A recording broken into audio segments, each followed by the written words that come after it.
Good evening అండి. నా పేరు విజయ్ కుమార్. నేను పోతుటోన్ ఇన్స్పెక్టర్ గా పనిచేస్తున్నాను. 26/8/2024 నిన్న నైట్ 9 గంటల ప్రాంతంలో కూటమి నాయకులు నార్త్ కాన్స్టిట్యున్సీ సంబంధించినటువంటి 45-14 వార్డుకు సంబంధించినటువంటి నాయకులు పోలీస్ స్టేషన్ కి రావడం జరిగింది. ఒక రిపోర్ట్ కూడా ఇవ్వడం జరిగింది.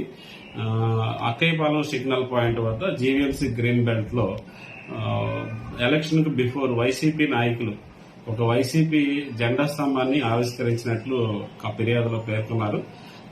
అది ఎలక్షన్ కోడ్ సందర్భంగా దాన్ని తొలగించినట్లు, అదే ప్లేస్ లో వీళ్ళు ఆగస్టు 15న జెండా ఎగరేయడానికి జీవీఎంసీకి పర్మిషన్ అడిగితే వాళ్ళు నిరాకరించినట్లు తెలియజేశారు.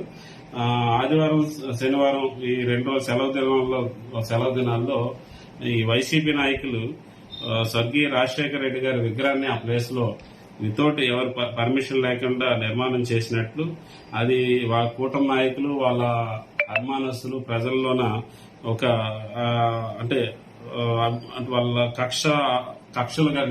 కక్షలు ప్రేరేపించే విధంగా ఉన్నాయని ఒక రిపోర్ట్ ఇవ్వడం జరిగింది. అదేవిధంగా ఈ రోజు మధ్యాహ్నం 1 గంట సమయంలో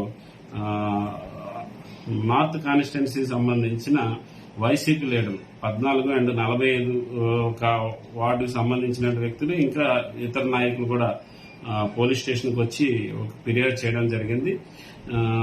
వాళ్ళు ఏదైతే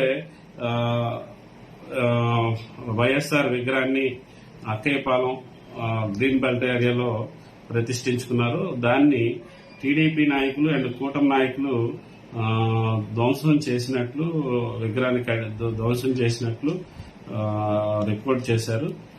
వాటి మీద చర్యలు తీసుకోమని ఫిర్యాదు చేశారు. వాస్తవంగా జరిగిన విషయం ఏంటంటే అదే విషయాన్ని కూడా సోషల్ మీడియాలో వాళ్ళు వైరల్ చేస్తున్నారు. వాస్తవంగా జరిగింది ఏంటంటే పోలీస్ స్టేషన్ కి ఎలాగైతే రిపోర్ట్ ఇచ్చారో టీడీపీ నాయకులు, అలాగే జీవీఎంసీ అధికారులు కూడా వాళ్ళు ఫిర్యాదు చేయడం జరిగింది. నిన్న మా నైట్ రౌండ్స్ లో రాంపట్ల గారు అండ్ బీపీ వాళ్ళు కూడా ఉండేటప్పుడు జీవీఎంసీ అధికారులు కొంతమంది ఆ పరిసర ప్రాంతాల్లో జేసీబీతో ఉండేటప్పుడు వాళ్ళని ప్రశ్నించితే జీవీఎంసీ అధికారులను తెలియజేశారు. వాళ్ళకి అందిన ఫిర్యాదు మేరకు ఏవైతే అక్రమంగా కట్టడం జరిగిందో వాటిని తొలగిస్తున్నామని తెలియజేశారు. ఇది వాళ్ళకి అంటే జీవీఎంసీ అధికారులకు వచ్చిన రిపోర్ట్ మీద వాళ్ళు తీసుకునే చర్యలే తప్ప ఇది టీడీపీ సోషల్ మీడియాలో ప్రచారం అయినట్టు టీడీపీ వాళ్ళు గాని లేకపోతే కూటమి నాయకులు చేస్తున్న విధ్వంసం అయితే